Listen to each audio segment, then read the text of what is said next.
Bismillahirrahmanirrahim. Rabbi yessir ve la tuassir, Rabbi temmim bil hayr. Oh my Lord, make it easy and don't make it difficult. Oh my Lord, complete it with goodness. Assalamu alaikum, brothers and sisters, and welcome to the Practical Qur'an Learning System. This is lesson 12. In this lesson, I'm going to show you how to properly stop without changing the meaning in the ayah. There are three types of stoppings. The first one is stopping at the end of each ayah. The second one is stopping waqf signs. For example, jim, mim. And the last one is stopping because you run out of breath. When you read the Quran, you see these round shaped figures. They are like a dot in a sentence. When you see them, it means that you have reached the end of the ayah. So you stop there. The other one is stopping at the waqf signs which you learned in the previous lesson. For example, jim and mim signs. The last one is stopping because you ran out of breath. This happens especially with the long ayat.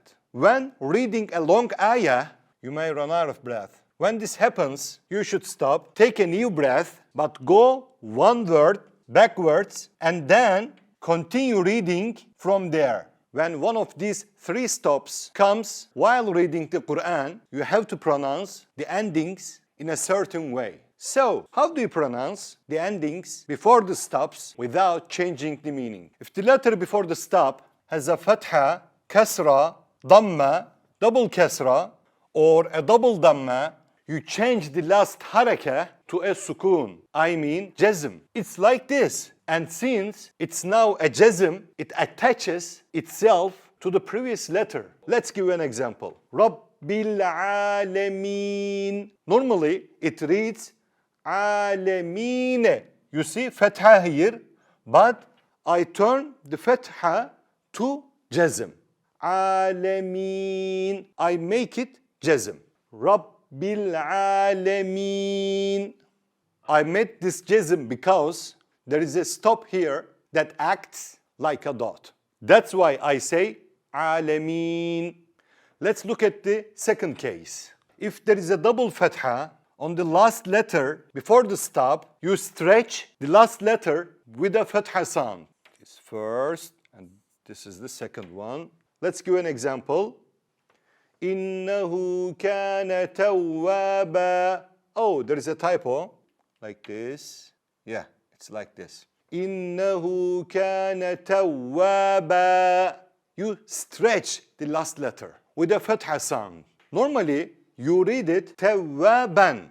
But there is a dot here. There is a stop here. You stretch the last letter with a fatha sound. The third case is when there is a round ta before the stop. There are two kinds of ta in Arabic. One of them is the regular open ta that we learned before. The other one is the round ta. This round ta only comes at the end of the words. So when you have this round ta before the stop, we do something different. We turn the ta letter to the letter ha and we changed its harakah to a jazm. For example, alayhim mu'sadeh. You see, I didn't say mu'sadetun because there is a round ta here at the end of the ayah.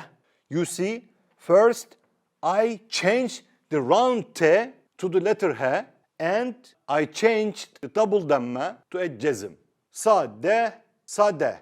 Alayhim, alayhim, mu'sadeh. You see, ha and jazm. The last case is when there is an extension letter before the stop. I mean the mad letters. Waw, ya or alif. Waw, ya or alif.